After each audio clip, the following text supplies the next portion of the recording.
ପିଲାମାନଙ୍କୁ ଆଲଫାବେଟ୍ ଶିଖାଇବା ପୂର୍ବରୁ ଏହି ଭିଡ଼ିଓଟିକୁ ଫୁଲ୍ ୱାଚ୍ ନିହାତି କର। ନମସ୍କାର, ଜୟ ଜଗନ୍ନାଥ। ମୋର ୟୁଟ୍ୟୁବ୍ ଚ୍ୟାନେଲକୁ ଆପଣମାନଙ୍କୁ ସ୍ୱାଗତ। ଆଜି ଆମେ କଥା ହେବା ଛୋଟ ପିଲାମାନଙ୍କୁ ଆମେ ଆଲଫାବେଟ୍ କେମିତି ଶିଖାଇବା ଆଉ କେମିତି ଶିଖେଇଲେ ତାଙ୍କୁ ସହଜ ହେବ ଶିଖିବା ପାଇଁ। ତ ଚାଲନ୍ତୁ ଷ୍ଟାର୍ଟ କରିବା। ଯେତେବେଳେ ପିଲାମାନଙ୍କୁ ଆଲଫାବେଟ୍ ଶିଖେଇବେ ସେତେବେଳେ ଛୋଟ ପିଲାମାନଙ୍କର ଗୋଟେ ଇଂଲିଶ ବୁକ୍ ମିଳୁଛି ଏଇ ଟାଇପ୍ର। ତ ଏଇ ବୁକ୍ଟାକୁ ନେଇ ଆସିବେ। ବୁକ୍ରୁ ପଢ଼ିବା ଦ୍ୱାରା କ'ଣ ହେବ ନା ବହୁତ ଗୁଡ଼ିଏ ଲାଭ ହେବ। ତ ଯେମିତିକି ଆମେ ପଢ଼େଇବା ଇ ଫର୍ ଆଏ। ତ ଇ ପିଲା ଇ ଚିହ୍ନି ଶିଖିଲା କି ଇଟା ଏଇ ଟାଇପ୍ର। ତ ଲେଟର ଚିହ୍ନି ଶିଖିଲା। ତାପରେ ଆଏ ଆଏ ମାନେ ଆମେ ଚିତ୍ର ଦେଇଛି ସେଠି ଆଖି। ଆଏ ମାନେ ଆଖି ବି ଜାଣିଲା। ପିଲା ଲେଟର ଚିହ୍ନି ଶିଖିବ, ଦୁଇରେ ଚିତ୍ର ଦେଖିକି ତାକୁ ଇଂଲିଶରେ କ'ଣ କୁହାଯାଏ ଜାଣିପାରିବ। ଆଡ଼େ ପିଲାମାନଙ୍କୁ ନା ଚିତ୍ର ଦେଖିକି ମଜା ଲାଗିବ ପାଠ ପଢ଼ିବା ପାଇଁ। ଚିତ୍ର ଦେଖିକି ବି ସେମାନେ ଜାଣିପାରିବେ, ବହୁତ ସହଜରେ ଶିଖିପାରିବେ କାହାକୁ କ'ଣ କୁହାଯାଏ।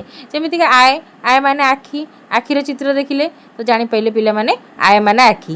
ସହଜରେ ପିଲାମାନଙ୍କର ମନେ ବି ରହିବ ଆଉ ପଢ଼ିବାକୁ ତାଙ୍କୁ ଭଲ ବି ଲାଗିବ। ମୋ ପୁଅକୁ 2.5 ବର୍ଷ, ଏବେ ମୁଁ ଜଷ୍ଟ ତାକୁ ପାଠ ପଢ଼ିବା ଷ୍ଟାର୍ଟ କରେନି, ଯେହେତୁ ଛୋଟ ଛୁଆ ତାକୁ ପ୍ରେସର ଦେବାଟା ବି ଠିକ୍ ନୁହଁ। ତାକୁ ଏମିତି ଚିତ୍ର ଦେଖିକି ଗୋଟେ ଗୋଟେ ଏମିତି କହୁଛି, ତ ସେ ବହୁତ ଗୁଡ଼ିଏ ମନେ ରଖିଦେଲାଣି। ଆଉ ଚାଲନ୍ତୁ ତାକୁ ପଚାରିବା ସେ କ'ଣ କ'ଣ କହିପାରୁଛି। ବାପା ତମେ ଏଇଠି ଦେଖ, ଏଇଠି ତମେ ଚେକା ମାଡ଼ି ବସୁନ, ଏମିତି ପାଠ ପଢ଼ାଯାଏ। ଚେକା ମାଡ଼ି ବସ। ଆଏ ଆଏ ମାନେ କ'ଣ?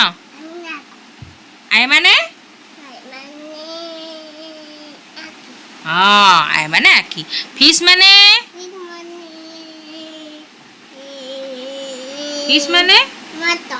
ଗୁଡ୍। ବାବା ଏ ଫର୍ বি ফর বলো না বলো। C for cat. D for